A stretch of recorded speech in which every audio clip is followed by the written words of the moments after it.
Estamos de volta para a gravação do nosso segundo episódio do 30 do 4, né? A nova era do crédito agrícola.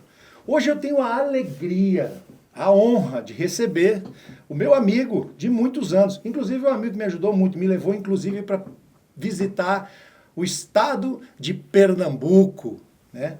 Pernambuco não, Ceará, né? Ceará. Fortaleza, exatamente. Fui lá no Farm na época, conheci grandes amigos lá e continuei trabalhando, inclusive continuei trabalhando muitos anos com a Nufarm. Bom, nosso amigo querido Davi Télio é graduado em administração pela Universidade de São Judas Tadeu, MBA em gestão empresarial pela Fundação Dom Cabral, seguramente o primeiro, digamos assim, o grande pioneiro das operações de crédito estruturado na operação de financiamento agrícola, né? Desempenhou papéis executivos ali no Farm, como eu falei, na CCAB. Hoje é diretor de novas estruturas financeiras da Terra Máquina, com mais de 17 CRAs pulverizados, 4 FDIC, 2 FIAGRO, mais de 3 bilhões de reais para o setor do agronegócio, entre uma série de outras atividades. Aqui é o nosso, digamos, nosso host lá do Conacred Agro, que a gente já teve algumas vezes alguns painéis juntos. Enfim, talvez, se não a maior, uma das maiores autoridades do crédito do agronegócio. E como o nosso objetivo aqui no 30 do 4 é rediscutir o financiamento agrícola, estávamos conversando, eu e o Davi, antes de iniciarmos aqui os nossos trabalhos, e há uma preocupação muito grande, né, Davi? Até por isso o nome do nosso podcast, C30 do 4, sobre como será o financiamento agrícola. No último programa nós recebemos aqui o Otaciano Neto, da Avra, da Zera, sócio da SP Ventures, nesse novo empreendimento, e também recebemos o Moacir da Ecoagro, que também, na verdade, meu objetivo era ter recebido você e o Moacir. Eu ia chamar o podcast de Os Dinossauros do Agro, mas assim, eu também me incluo como um dinossauro, só para não termos problema em relação a isso. Mas enfim, hoje estamos aqui com o Davi e eu gostaria de refletir com vocês, né? Porque afinal de contas o crédito há décadas foi uma promessa empurrada a partir dos juros, né? E alguns visionários decidiram fazer diferente, e aí sim, desenhar estruturas, conectar o campo com capital, com engenharia, com ousadia, enfim. Hoje temos essa honra de receber o Davi, e esse podcast, como a gente sabe, é sobre recomeços. E toda ponte começa com um passo, né?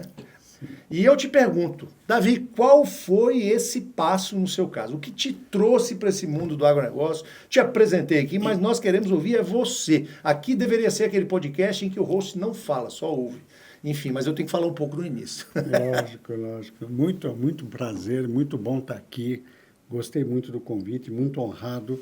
É um grande prazer estar falando um pouco aqui, colocando um pouco da história e também do que a gente costuma dizer, a inovação para ajudar os que estão começando agora a pensar nesse assunto, a pensar em coisas diferentes. Porque fazer o mesmo, do sempre, copiando todo mundo, a gente não cresce, a gente não mitiga, nós não conseguimos controlar as situações, então é importante sair do zero. No agro, eu me enxerguei olhando uma oportunidade. Então, esse é um ponto crucial em todo profissional, principalmente do agro, ficar muito atento nas oportunidades. Na época, eu era um profissional de banco. Eu comecei a minha carreira lá como operação de câmbio. Já na estruturação de operações, não? Não, ainda não. Eu comecei no câmbio, na área de coordenação de importação, exportação, fechamento de câmbio. Isso nós estamos falando de quê? Início da década de 90? Os anos 80, 81, 82... Na época em que o Brasil, né, muita gente não era nascido, quando o Brasil deu o calote, aí nós chegamos na moratória brasileira, onde nós não pagávamos ninguém lá fora, estava eu, numa área de câmbio, dentro de um banco internacional, olhando para oportunidades. Então, é aquela coisa que a gente fala, enquanto muitos choram, outros vendem lenço, né? O empresário... Quem ganha dinheiro na guerra é o coveiro, né? Não tem problema. Mais ou menos isso. Então, o empresário precisava remeter dinheiro para fora, o banco dava um jeito. A gente pagava a conta lá fora e fazia operação aqui interno, usava dólar lá fora, então a gente fazia de tudo. E eu fui aprendendo esses skills, esses cheiros de oportunidade. E aí que um cliente ligado a máquinas agrícolas, e implementos, etc., viu que eu estava fazendo muita coisa diferente, eu cheguei a uma posição de gerência no banco, e quando gerente, podendo tomar decisões, aí ele me convidou para vir para o agro, o que eu achava, etc. Tal. Eu vi a oportunidade, gostei do projeto, inclusive foi para começar nos Estados Unidos, e lá eu fiquei 2 anos na época. Muito 80. diferente, né? Olha, eu vou te contar uma coisa, existe uma ilusão, quem está aqui no agro, quem não conhece, o americano é pontual, o americano não tem problemas. Gente, vocês não sabem o que é aquilo. Ali tem problema, e tem problema grande, pesado. Eu fico imaginando, não conheço, mas fico imaginando os rednecks americanos, né? Com aquela característica assim mais interiorana, efetivamente, muito, né? Muito diferente. Com a cabeça mais restrita e mais endurecida mesmo, né? Não, do Corn Belt ali. Tem problemas. Explica para nós essa parte dos Estados Unidos voltada para o agronegócio mais de commodity, ali o Corn Belt. Explica para a gente um pouquinho disso aí. Eles têm uma coisa diferente que aqui no Brasil, não acredito que nós vamos chegar nesse estágio que eles têm, não acredito mesmo. O país é comandado por grandes distribuidores, diferente do Brasil, que houve uma tentativa, eu não acho que isso vai acontecer aqui. Nós vamos falar sobre isso, vamos falar sobre isso. Então, aqui no Brasil, nós temos vários países, várias regiões, várias culturas diferentes dentro de um mesmo continente. E lá nos Estados Unidos, nós conseguimos enxergar em situações parelhas, quando eu fui de norte a sul, leste e oeste, em várias regiões do agro, e eu percebi que lá a cultura ela é muito semelhante, independente da região que está o produtor, e o problema é o mesmo. E ele tem muito suporte de financiamento bancário, o grande distribuidor ajuda nesse financiamento estendido, então existe. Mas lá não tem o 30/4, né? Não tem um 30/4, mas tem uma outra coisa muito interessante, que eu gostei muito lá. Eles saíram do nada, de muitos anos atrás, para criar uma cultura em que não se faz nada sem seguro. Imagina nós falamos sobre isso no último podcast, né? Plantar um grão sem seguro, imagina. Então, lá eles têm o seguro de vida, o seguro da casa, o seguro do plantio, o seguro da máquina. O seguro lá é uma vertente de negócio nacional para tudo. Quando você tem isso na cultura, o que acontece? A seguradora literalmente espreda, coloca toda a descentralização de riscos em todas as regiões, o custo sai baixinho, porque todo mundo faz. É claro que ela paga, tá bom? Todo mundo viu nos últimos anos problemas de seca, perdas, prejuízos no agronegócio americano, as seguradoras bancou, mas elas ganham. Então ela ganha muito e dá para bancar aquilo. Até mesmo nos furacões, o que acontece, tem muitas eu acho que, assim, se me permite, né, eu não sou um especialista nisso, mas assim, como existe essa cultura lá de seguro, eu acho que a regulação de seguro lá talvez seja um pouco diferente do Brasil. Sim. Eu, na verdade, sou um defensor de seguros, mas eu sou um crítico severo do processo de regulação no Brasil. Não, sim, a regulação, é diferente. Então, eu acho que nós temos uma série de dificuldades aqui em relação a isso. E lá tem uma característica, não sei se é o caso de você nos explicar isso aqui, se você puder, eu agradeceria, que é essa questão do governo também ter um nível de controle sobre o que vai ser plantado, né? Para que você não tenha excessos, ofertas muito grandes, para que não haja perdas de preço muito grandes, né? Isso também eu acho que é um ponto relevante, não? E o USDA, eles têm realmente um braço estendido muito diferenciado do que a gente tem aqui. Eles literalmente atuam fortemente em todos os segmentos, por cultura, por tudo. Então, qualquer movimento fora da régua, eles estão atuando. Então, isso é muito diferente. Mas, aquilo que eu falo, problemas tem em todo lugar. Tem inadimplência, tem atraso, tem produtores que perdem os ranchos, que eles falam rancho, as fazendas. Então, acontece problema. Problemas acontecem, pior ainda na questão climática, né? Nós temos aqui uma condição favorável no Brasil, que lá não tem. Nós podemos fazer 2, 3 safras por ano, lá não consegue. Aqui nós temos um clima extremamente favorável, tropical. Nós não temos o furacão, não temos vendavais fortes como os lá. Nós não temos a questão da neve. Então, temos tudo muito favorável no Brasil. E todo esse quesito, toda essa dificuldade, desafio que eles têm, trazem eles na perfeição máxima possível para manter vivo. Então, o que eu chamo sempre nas minhas conversas de que é no desafio, é na dificuldade que a gente consegue pensar fora da caixa. Pegando um gancho nisso que você acabou de falar, e para quem não está muito acostumado com o momento, né, é o próprio nome do nosso podcast 30 do 4, nós acabamos de passar essa data há pouco mais de um mês. Esse é um momento crítico do financiamento agrícola no Brasil, né? No último podcast, a gente falou muito sobre essa questão digamos assim, da ineficiência do crédito oficial, né, do Plano Safra, né, e da necessidade de nós realmente trazermos novas fontes de financiamento, né, principalmente nesse momento em que parece haver uma ruptura.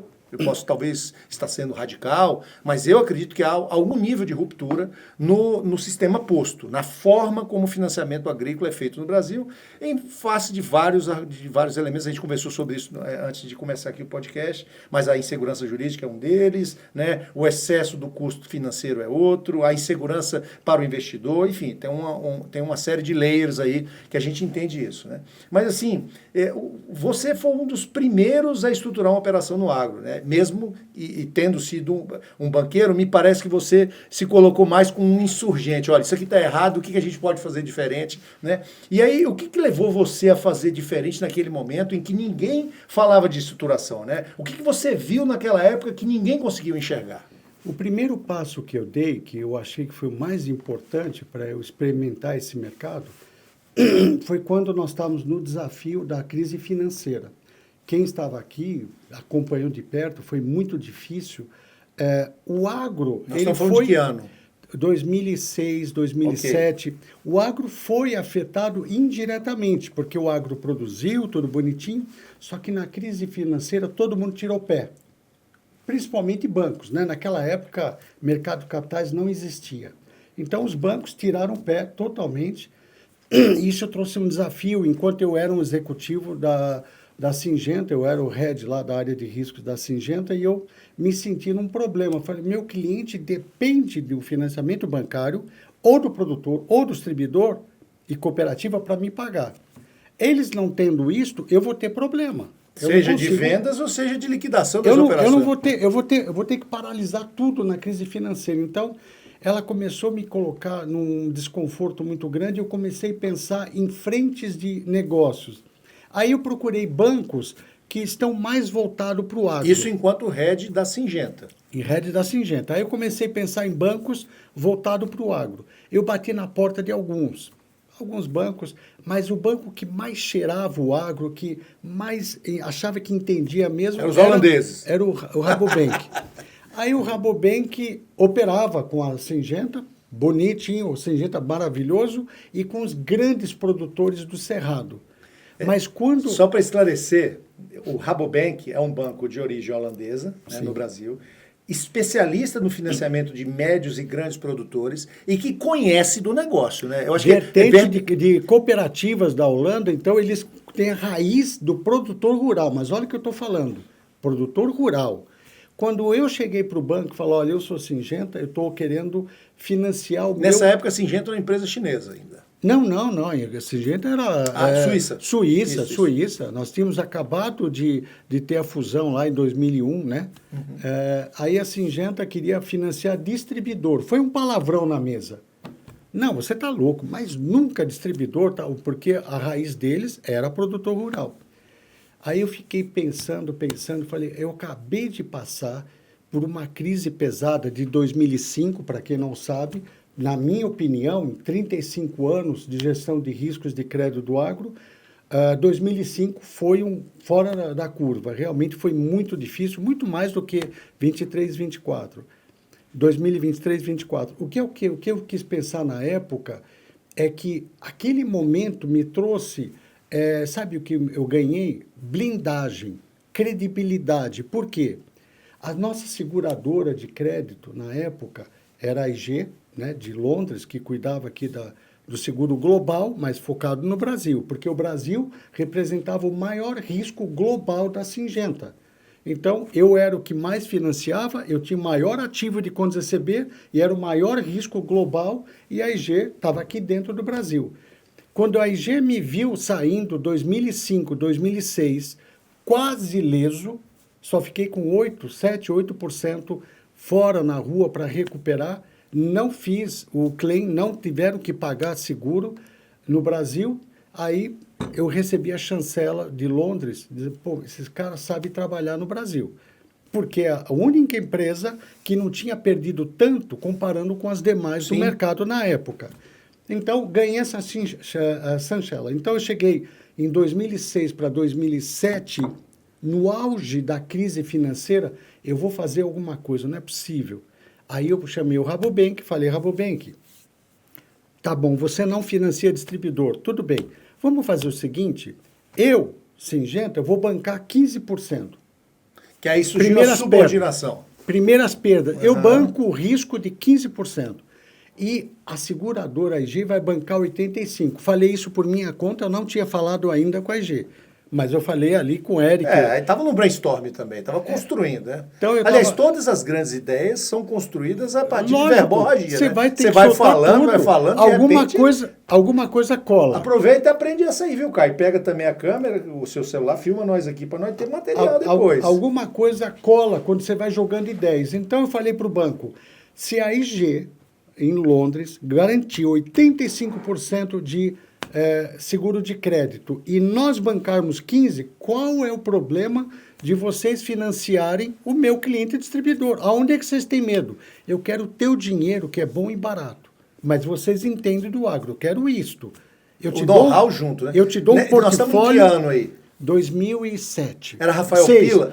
Sim. Era o Rafael? Eu quero lá. trazer ele aqui. O Rafael é um amigo querido. Muita gente boa. Não, conhece um gênio, né? Um gênio. Conhece muito. Vou trazer ele aqui. Mas uma das pessoas cruciais que me ajudou muito na época foi o Eric, porque o Eric é o CEO, ele que estava encarando.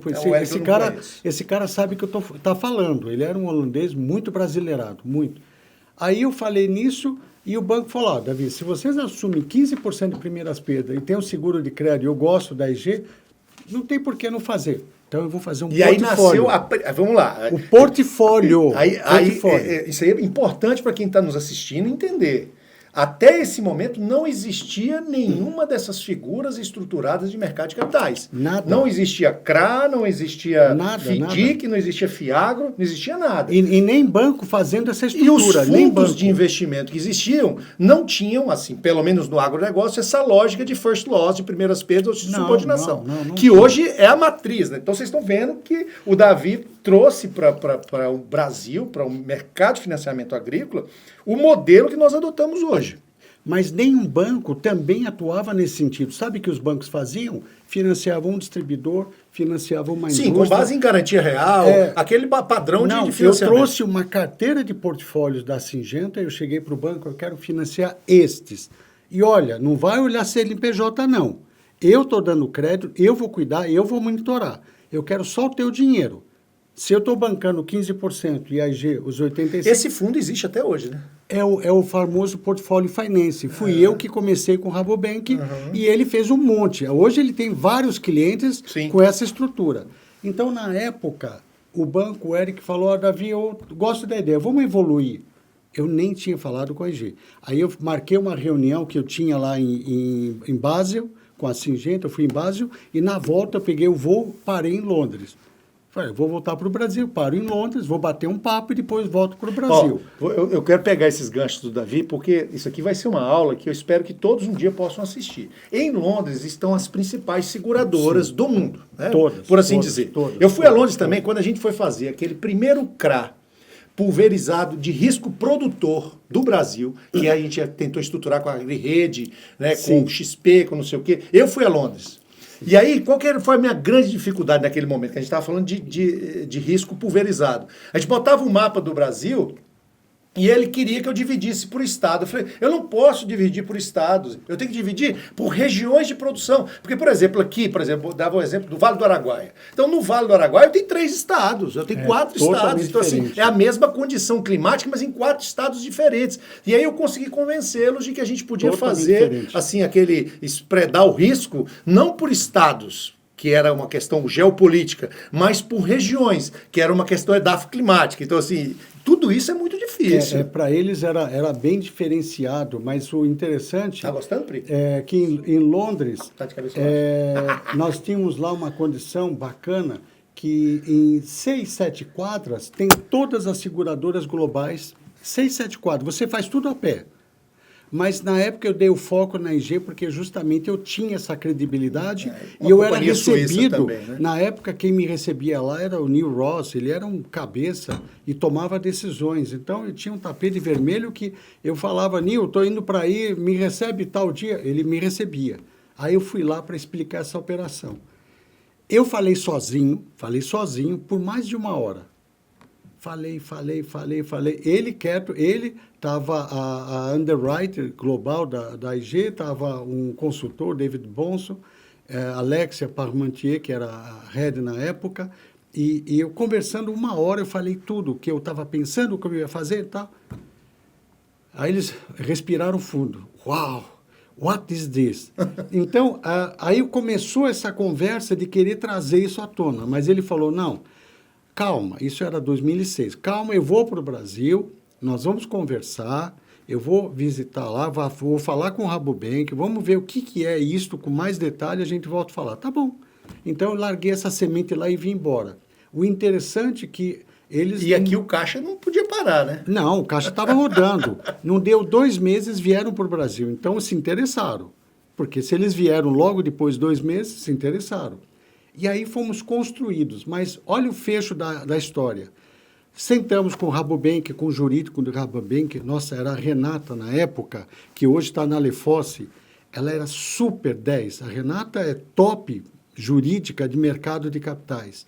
E a Renata estava lá com o jurídico, a Rabobank, chegou a IG e tudo mais. Começamos a construir a ideia, etc. Tal.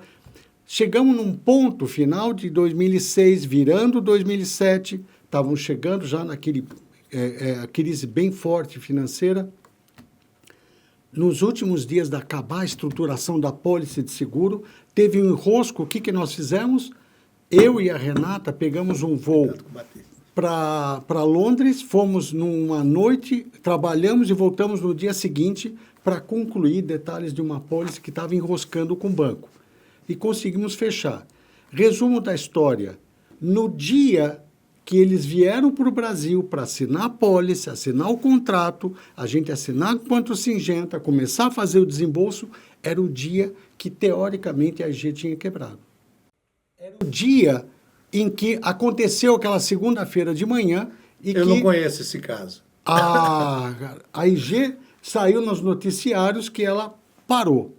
Ou o governo americano entra na IG ou não continua. Tipo Lehman Brothers. Foi pior, viu? Aí, o que foi interessante da conversa? Quando eu cheguei para o Neil Ross, que era o head na época, e eu falei para ele e para o Eric, escuta, Neil, nós vamos ter que seguir adiante. Perdemos 6 meses trabalhando nisso, não dá para parar agora, tal. Aí ele comentou, rindo, olha, eu não recebi notícia nenhuma de Londres, eu nem sei se eu estou empregado ainda na IG, mas se vocês concordarem, eu assino. E assinou. Até esse momento, eu não recebi notícia nenhuma de Londres. O Eric deu risada e falei, Eric, eu estou aqui, você não vai estar sozinho. Independente da IG, eu estou aqui, a Singenta está com você. O Eric assinou.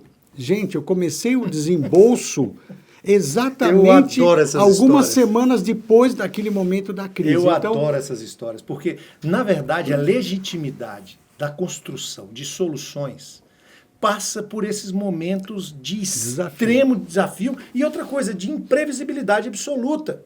Que eu acredito que é o que está acontecendo nesse momento. Quer dizer, tudo bem, hoje você está na Terra Magna estruturando operações também com distribuidores, que era o seu core, continua sendo, numa modelagem um pouco diferente, através de fundos de investimento e tal.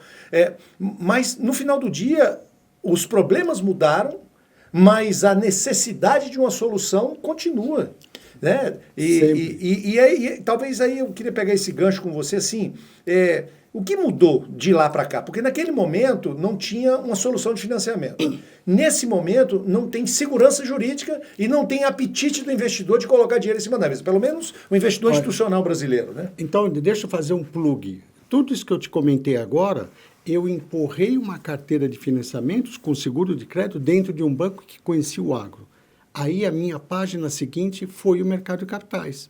E, aliás, foi construído a partir dessa experiência. A partir dessa experiência. Claro que eu tenho que dar muitos votos de agradecimento e apoio, porque na época eu não conhecia nada do mercado de capitais. Zero. Male eu li alguma outra notícia, mas não conhecia nada. Foi a Fernanda e a Marta lá, que estavam na Octante. Quando eu fui para Londres, eu fui com a Marta, inclusive. Eles estavam na Octante, na época, elas se reuniram comigo na Singenta e toparam a brincadeira. Falaram, Davi, parece ser legal o que você está falando. E começamos a trabalhar juntos, levou 2 anos para a gente construir isso e fazer um registro de uma 400 da CVM. Quem conhece, né, a Fernanda e a Marta, da Verde, né? São 2 meninas, assim.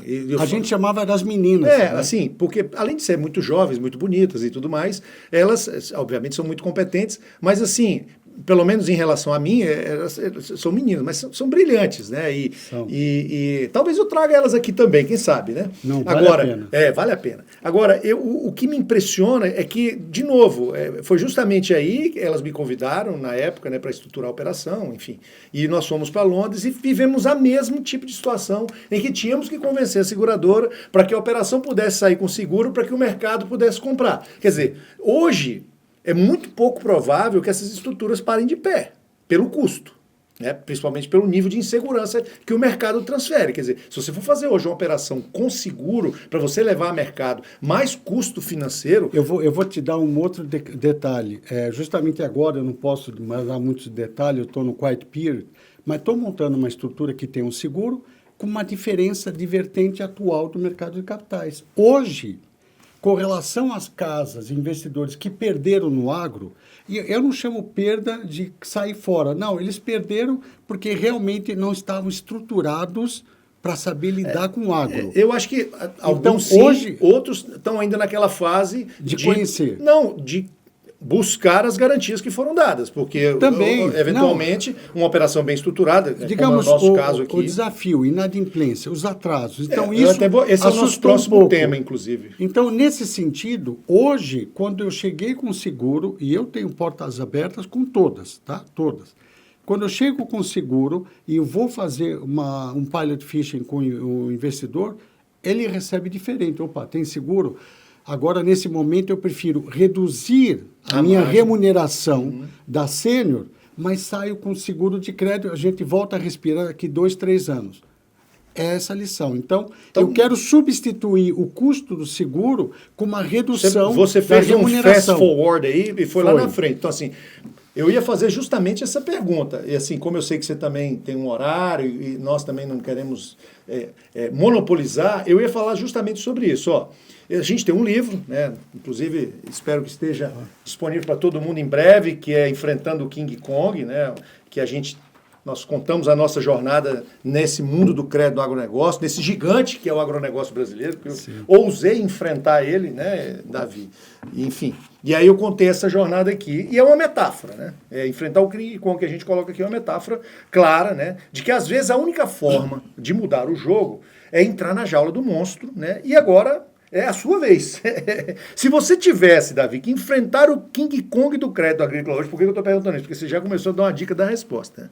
Esse monstro da falta de liquidez, da concentração bancária, da inadimplência mal compreendida, qual seria a sua tese? Onde é que você colocaria a sua ficha para poder enfrentar esse monstro que está revoltadíssimo dentro da jaula, né, do financiamento agrícola, do agronegócio brasileiro, pela falta de alimento? Se a gente pudesse fazer uma imagem mental, seria o seguinte: o crédito agrícola alimenta o grande monstro que é o King Kong do agronegócio brasileiro e nós não estamos conseguindo dar comida para esse monstro, ele está lá dentro da jaula com muita fome e se debatendo. E nós precisamos achar uma forma de levar esse alimento ao King Kong, que no caso é levar dinheiro para o produtor, para a cadeia de distribuição de insumos. Então eu te pergunto, se você tivesse que alimentar esse monstro, né, como você reinventaria o crédito brasileiro com essas ferramentas que nós temos hoje? Qual a sua contribuição para que a gente possa fazer com que as pessoas reflitam sobre isso e nos tragam nos comentários, né? Eu até peço para você dar o like, né, no nosso trabalho. Nós vamos estar aqui trazendo outras autoridades. Mas como é que você, Davi Télio, como ficou claro aqui, o pai do modelo atual de financiamento por meio do mercado de capitais, entende que nós podemos alimentar esse monstro? Olha, uma das coisas que eu sempre trouxe como experiência própria, desde o começo, enquanto head nas áreas de indústria de agroquímica, e todo mundo sabe que agroquímico é uma das indústrias que mais financia. Lá, a gente era uma indústria de banco, nós éramos um banco que vendia alguns produtos e gerava papel, mas éramos um banco. Na indústria, nós adotamos uma metodologia de qualquer que seja o nível de perda jurídico, inadimplência, seja o que for, a gente tem que voltar para trás e dessecar aquilo. O que eu chamo isso dentro da área de crédito junto com jurídico, com gestão de riscos? Eu tenho que entender o que aconteceu, por que aconteceu, aonde eu errei e aonde poderia ser diferente daquilo que eu entendi como uma perda. Tá bom, eu perdi, mas será que eu deixei de olhar alguma coisa, o motivo de que ele perdeu? Nesse raciocínio, é estrutural, não é estrutural, tudo, é pessoal, entendi.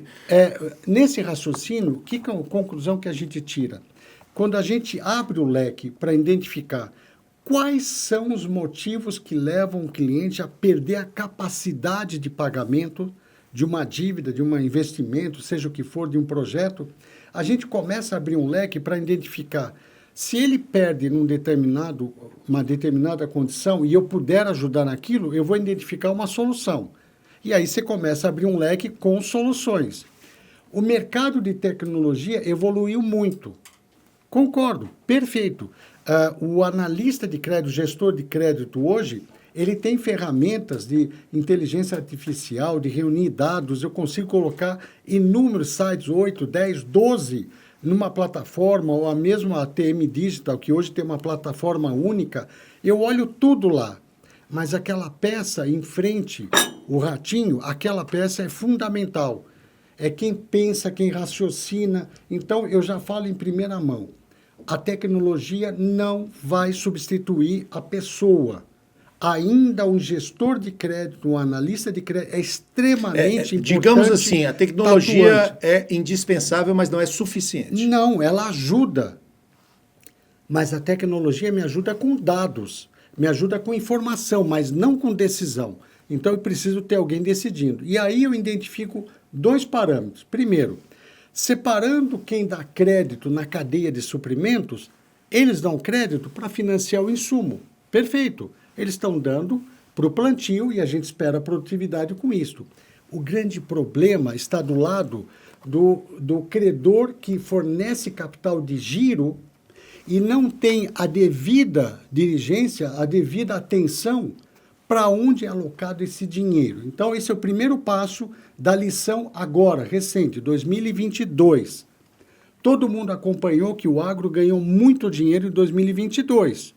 R$200 a saca de soja, tinha produtor com 60%, 70% de margem, tudo maravilhoso. Foi o melhor ano da história em termos de receita. O que acontece é que todo credor de capital, vendo esse cenário, começaram a dar uma enxurrada de dinheiro e de financiamento para um produtor, sem perceber ou identificar que aquilo poderia ter vida curta. Ele poderia não ter esse nível de receita para sempre, sem acompanhar para onde vai esse dinheiro. O grande quesito é que, às vezes, eu não quero culpar o mercado de capitais ou bancos, mas demos muito dinheiro sem controlar para onde vai. Eu tinha uma metodologia nas minhas operações que os clientes não gostavam muito, mas eu não pagava na conta do cliente, eu pagava na conta do fornecedor. Eu entendo perfeitamente, mas eu passei por isso tudo, Davi, mas eu acho que nós temos um problema, isso é obviamente uma medida extremamente segura e a gente fez isso em algumas centenas de milhões de reais também. Mas a preocupação que eu tenho é que cada vez mais essa alavanca foi tornando o produtor mais ineficiente, mais ineficiente, mais ineficiente, que nesse momento o tornou muito endividado, muito alavancado, e que ele agora não consegue mais acessar as fontes de financiamento. E hoje nós temos um problema que a fonte de financiamento também não quer mais alimentar esse monstro. E a gente precisa construir uma nova solução. E é justamente aí que eu estou aqui pessoalmente, essa é a razão desse trabalho, eu estou inquieto, extremamente insatisfeito por não termos uma solução adequada. Né? E essa é a pergunta. Como é que nós vamos fazer isso? Porque tudo bem, pessoas, igual você falou, concordo, tecnologia, ok, concordo, dissecar o cadáver também concordo, mas você não acha que a gente precisa de alguma coisa diferente?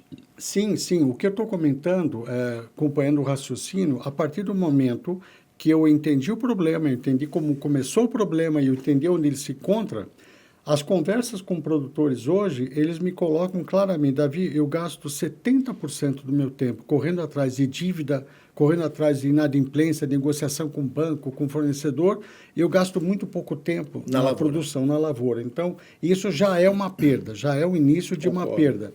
Mas uma das coisas que a gente tem que abrir a caixa preta e identificar quais são os riscos de aonde está inserido o produtor para que ele saia disso de uma forma mais suave possível, que ele consiga ter uma recuperação e diminuir perdas. Então, o dia de hoje é perda menor. Eu sei que eu perdi, eu sei que eu devo, tenho inadimplência, mas eu preciso começar a perder menos. Todo produtor fala isso com a gente, né? Assim, se você for negociar uma dívida, qualquer produtor fala assim, eu preciso plantar, se eu não plantar, eu não pago. Se eu não plantar... Aí eu vou te dar um passo daquele projeto que nós estamos já evoluindo para soltar o primeiro, se Deus quiser, do Fiagro Reorg. Onde que nós chegamos aí? Quem vai pôr a mão hoje, quem vai dar a mão, estender e ajudar hoje, é aquele que vai controlar o produtor. Olha, é o seguinte... Nós falamos sobre isso, né? Eu vou te ajudar, eu vou pôr dinheiro com você, só que eu vou pôr um administrador junto com você. O administrador não vai entender muito de lavoura, que é a tua praia. Você sabe plantar, você sabe o que você precisa, que fertilizantes, qual é a semente boa, você sabe tudo. Mas as finanças eu administro. Esse administrador que nós estamos falando desse projeto, ele vai te ajudar na gestão daquilo que não é muito a sua praia. O que é a sua praia? Deixa ele negociar preço, deixa ele ver o momento de pagamento, de que maneira vai pagar aquele insumo, deixa ele controlar a venda da tua Como se a gente fizesse um business process outsourcing do processo de gestão financeira e de venda dos grãos. Pensa melhor. Da porteira para dentro, eu estou convicto que o produtor, ele sabe trabalhar, ele só precisa de ajuda, mas ele sabe como plantar, como produzir, ele tem essa noção. Da porteira para fora é o grande problema e é onde se perde muito. O que aconteceu em 23, 24 foi isso, porteira para fora. Ele não soube o momento de compra, o momento de trava, o momento de pagamento, ele se perdeu. Aí teve perdas de 30%, 40%, então, perdeu muito. Se a gente pudesse, assim, resumir o que você está me dizendo, você está me dizendo o seguinte, olha, nós, como financiadores, usarmos os ferramentais que estão disponíveis e mais os que estão sendo criados para que a gente possa fazer a classificação adequada dos produtores que estão em condições de sair lá do outro lado. E, ao fazer isso, darmos a ele uma opção. Olha, nós podemos financiar desde que nós tenhamos a condição de contribuir no processo de gestão, de contribuir no processo da porteira para fora, de você contar conosco para fazer fixação de preços. Eu vou mais longe.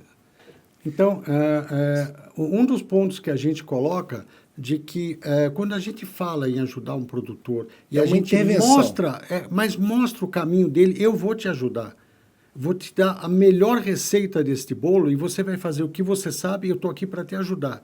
Mas tem que chegar um ponto de quando ele quer comprar uma máquina, e isso é um problema. Eu já trabalhei em indústria de máquinas, na Case, etc. Eu estou cheio de máquina para vender. Eu sei o que é isso, quando o produtor teve uma receita aquele ano, ele compra aquela super máquina e ele não precisava.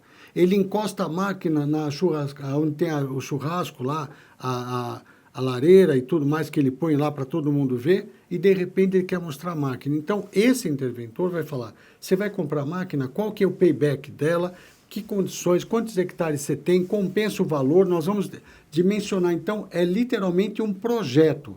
Nós temos que desenvolver isso. Então, quando começa a falar... Eu acho muito interessante essa abordagem. Tentei fazer essa abordagem, talvez tenha sido incompetente ao fazer essa abordagem. O que eu percebo, e talvez fique aqui também alguma contribuição, né, na experiência que a gente tem, é que nós precisaríamos trazer para o financiador essa intervenção, ou essa capacidade de intervenção, que eu acho muito interessante. Tenho a percepção e a crença de que nós precisaríamos, além de intervir, termos a capacidade de mudar a base do financiamento, de mudar a matriz de financiamento, de sair desse racional que todos nós temos, talvez seja romano-germânico, né? Afinal de contas, em Roma, quem não pagava uma dívida virava escravo. Então essa talvez seja a nossa origem, né? Mas nós precisamos sair dessa matriz. O Brasil não aguenta, o brasileiro, o produtor agrícola, o médio, pequeno e médio, talvez o grande não, mas o pequeno e médio não aguenta mais o custo financeiro dessas operações. Esse custo é reflexo da insegurança. Então, o que eu percebo é que, sendo então um reflexo dessa insegurança, como é que construímos essa segurança? Para que o yield fique adequado, para que o seguro possa entrar no jogo, porque ele consegue medir as consequências e precificar de forma adequada aquele risco. Então, é esse mindset em que eu gostaria que nós, todos vocês que estão escutando o nosso podcast, as maiores autoridades do Brasil e do mundo que nós estamos trazendo aqui, é nesse norte que nós gostaríamos de navegar para poder ter essa nova regra. Olha, uma das coisas que em questão de custo é uma verdade, realmente o agro não consegue pagar, não tem margem para pagar esse custo de hoje. Então, numa outra operação que nós estamos estruturando, nós estamos navegando no financiamento em dólares, tá? Então, hoje faz sentido, por conta dos juros brasileiros, trazer o financiamento em dólares, porque a cultura, ela pode ser vendida, a produção, em dólares. É o hedge natural, né? Para deixar um hedge natural e ele fica um custo mais suave e cabe no bolso do produtor tirar esse custo. Mas, por outro lado, nós temos uma taxa de câmbio, né? Então, para quem sabe o que eu estou dizendo, quando você tem um preço em dólares de um produto e você tem uma taxa de câmbio tão alta como hoje, 5,6, 5,8, isso converte numa condição de preço em reais muito alto para você comparar com o teu custo em reais, que é juros em reais. Quando você tem um financiamento em dólar que é bem mais baixo e você vende a commodity em dólar, automaticamente você está redeado. Você está redeado e não captura nada em relação à alta taxa do câmbio. Não captura. Mas em compensação você paga menos juros. Exatamente. Então essa conta tem que ser feita. Mas por quem? Pelo administrador. É o administrador que sabe, é o interventor administrador que sabe como fazer essa conta. Ele é uma pessoa de cabeça financeira, organizado. E outra coisa, uma das coisas que é muito importante para o produtor é ele ter a real conta, que hoje é muito difícil, talvez nem os grandes tenham isto, de exatamente quanto cada talhão rendeu de receita líquida operacional. Quanto que aquilo me rendeu, quanto foi a produtividade versus a minha receita. Hoje tem os sistemas de farm management, eu tenho lá na fazenda também, mas assim, você não consegue individualizar e é o que acontece invariavelmente. Você tem uma área que vai excepcionalmente bem e uma área que não vai tão bem. Aí essa área que não vai tão bem come toda a rentabilidade da área que vai muito bem. Quer dizer, e aí você não tendo essa especificidade, você acaba não sabendo onde trabalhar para aumentar a média de produtividade ou a média de receita. Enfim. Mas se você vier na maioria dos produtores, eles nem sonham com isso. Nem sonham. Teve produtor que nós fizemos assessoria e consultoria e a gente buscava nota fiscal no porta-luva da caminhonete. Então, esquece, governança nós temos mão do grande e do médio produtor, na maioria do produtor, temos mais de 5 milhões de produtores no Brasil. Você lidar com isto, ainda estamos bem no começo. Então, minha opinião, abrir a caixa preta, dessecar aquilo, mostrar. Agora, quer saber de uma coisa? O momento melhor para isto é agora. Quando eu estou vendo o produtor alavancado e aqueles que vêm falar comigo, está topando tudo. Olha, eu estou no momento, também, que eu preciso, me ajuda. O que não significa dizer que ele vai seguir dessa forma. Isso é uma grande preocupação que eu tenho. Por isso que a modelagem que eu proponho às vezes, né, é a modelagem na qual nós temos a possibilidade de call options e para ele voltar para o ativo dele do que necessariamente de uma garantia real de hipoteca ou de uma garantia real de alienação fiduciária em garantia, o que quer que seja. Porque, na minha opinião, e a gente tem que ser realista, eu sou pró-produtor porque eu também sou um produtor, mas a realidade é que eles são extremamente voláteis e volúveis, né, dependendo do momento. No momento que ele está altamente alavancado, qualquer negócio está muito bom, até custos que impagáveis. Na hora que ele está muito capitalizado, aí ele não aceita nada, rasga os contratos que estavam assinados, enfim. Quando não há, e aí obviamente é a exceção da exceção da exceção, a má-fé das recuperações judiciais e coisas do gênero. Existe uma coisa que o produtor não despreza, e com certeza você que é produtor vai entender isto. Quando o produtor saiu deste momento da estaca zero, que ele resolveu sentar para conversar, porque antes eles nem sentavam, agora ele senta para conversar, escuta. Se você passar por essa tempestade e provando para ele que eu fiz um trabalho legal, você teve mais lucro, ele fideliza. Você perdeu algum minuto do teu tempo de falar com o banco? Não. Você perdeu tempo de negociar a dívida? Não. Você ficou nervoso, deixou de dormir porque não vendeu bem a commodity? Não. Eu cuidei de tudo. Quando ele percebe o lucro, e se tem uma coisa que o produtor sabe, é como ganha lucro e como ele fica bem quando tem lucro. Então, quando ele começa a ganhar... Isso eu ouvi inúmeras vezes. Ele falou assim, olha, você me deu a mão quando eu precisava, eu vou ficar com você. Às vezes pagando um custo até mais alto, hein? Eu já vi isso inúmeras vezes. Isso acontece. Ele aceita pagar um custo mais alto pelo relacionamento. E isso eu não tenho dúvida nenhuma. Eu tenho muita preocupação, só para que nós estamos chegando ao final, já estamos tomando tempo demais do nosso entrevistado, mas assim, isso quando ele não está extremamente fragilizado e faz promessas absurdas, porque também tem esse momento. E aí depois ele se arrepende dessas promessas absurdas. Mas o produtor que se sente amparado e que o modelo de financiamento compreende o momento que ele está vivendo, invariavelmente ele vai continuar com você. E nós conquistamos, assim, na jornada que nós temos aí, inúmeros grandes amigos a partir desses momentos de endividamento, né, que continuam, inclusive, conosco até hoje, em alguns modelos que a gente tem. Mas eu concordo com você, vai ser necessário que ele aceite essa assistência. Pega um gancho nisto. Das conversas que eu tive com alguns produtores que estavam na porta da RJ, o que muda em relação ao conceito do Fiagro Reorg de trazer os credores para uma mesa junto com o produtor e começar um jogo como esse da estaca zero, esquece a RJ. Esquece. Não, esquece isso. Não é possível. A RJ não traz. É muito curto prazo. E é deletéria. O médio prazo já te destrói. Todo produtor com quem eu lido, que entrou em recuperação judicial, dentro de 1 ano, 2 anos, ele está envelhecido. A vida dele se transformou num inferno. O crédito... Isso é uma ilusão. É vender um paraíso daqueles, sabe? Daqueles... Faço comparação com os suicidas, né? Que é prometido o céu, ele vai lá e explode o corpo dele para poder ir para o céu depois. Não faz sentido. Imagina o produtor que está num cenário desse, pediu RJ, etc. Na comunidade, ele já não é mais bem aceito. Ele tem que tirar a família da cidade, mudar para a cidade de origem dele ou da mulher dele. Ele perde a relação com a família, ele perde muita coisa por conta de uma coisa que não compensa. Então, hoje, de novo, a dessecação do problema, trazer o que perdeu, aonde perdeu, e a partir daquele momento que o produtor gostou da oferta e ele quer voltar a se recuperar, e a gente fala para ele, olha, fizemos um traçado no teu plano, no teu fluxo, acho que você se paga em 8 anos. Mas vamos brincar com 10, mas eu acho que em 8 você se vira bem. Começa a construir essa ponte, começa a mostrar para ele, quando ele percebeu o resultado todo que ele teve nesses 8 anos e pagou, eu nunca mais quero viver sem um administrador comigo. O duro é que o financiador, e nós somos financiadores, não entende isso. Não tem essa visão de médio e longo prazo, e talvez seja esse o nosso trabalho, Davi. Talvez seja esse o nosso trabalho de dizer, olha...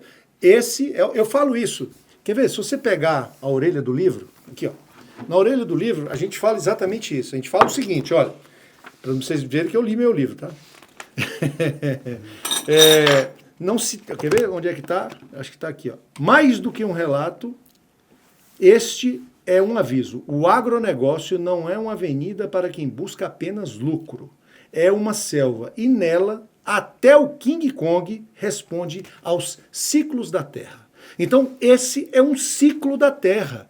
Nós estamos falando de que a inadimplência no agronegócio é cíclica e nós precisamos respeitar estes ciclos.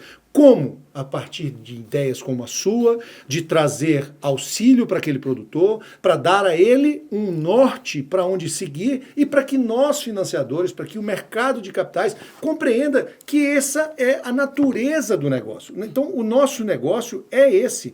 Nós precisamos compreender que não há formas de seguir que não passem por isso. E só para vocês verem, o livro estava na minha mochila, até meu pentezinho, tá aqui, vou até dar uma penteada no cabelo depois dessa. Mas, enfim, meu querido amigo Davi Télio, eu estou honradíssimo com a sua presença no nosso podcast. Estamos começando esse trabalho, tenho fé em Deus que nós vamos trazer mais e mais oportunidades para que isso se discuta, né? Estou à sua disposição também, sei que você tem o seu podcast lá, o Podcrédito, né? Sei que você tem também o seu trabalho junto às instituições, né? O Instituto Brasileiro do Direito do Agronegócio, né? E eu estou à sua disposição também, onde você precisar de mim.